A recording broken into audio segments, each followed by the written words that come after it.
चिमणी पाखरांचा नाश्ता झाला. म्हटलं चला आपण पण रवा बनवूया आज. गोड रवा बनवूया. भाजून घेते फूट एकदम मिक्सर मध्ये बघा दरदर वाटून घेतलं. काप टाकण्यापेक्षा ना मला असं दरदर वाटायला आवडते, है की नाही मित्रांनो?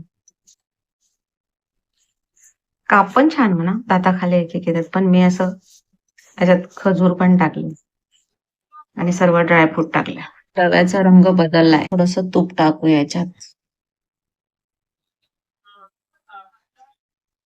दिला तसे खरं टाकून विलायची वाटून घेतले.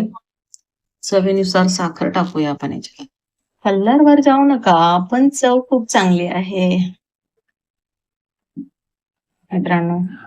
बोल होतं याला तो फुलून बघा कसा झाला, है की नाही मित्रांनो? बघूया आता चवीला कसा झाला ते.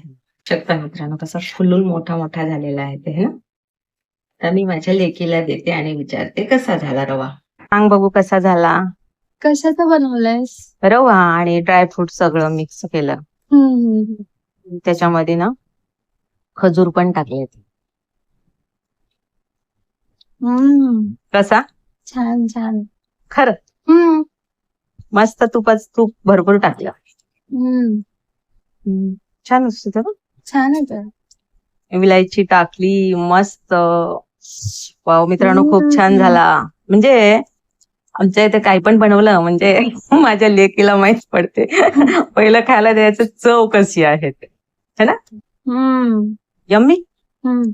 चला मग आपण टेस्ट करूया. हे तुमच्यासाठी बघते मी खाऊ ना.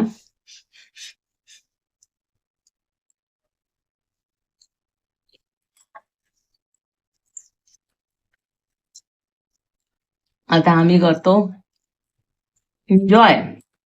खूप म्हणजे खूपच मस्त झाला मित्रांनो. बाय.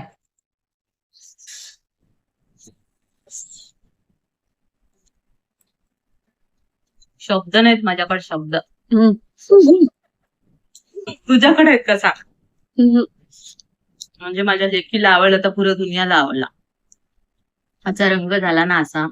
कारण जर आपण खजूर तुपामध्ये गरम केली ना, ते बघू शकता माझ्या कढईचा काळा रंग झाला ना. आता एकदम कढईमध्ये खजूर टाकले सर्व आणि मग त्याला तुपात त्याला असं गरम करायचं आणि मग मिक्सरला हे करायचं, तळायचं ते. तर ते एकदम गुळासारखंच असं गोळा होते. आणि ते जर टाकलं ना आपण याच्यामध्ये तर त्याचा रव्याचा असा कलर म्हणजे असं थोडंसं असं वाटतं की गुळच टाकला आहे ना.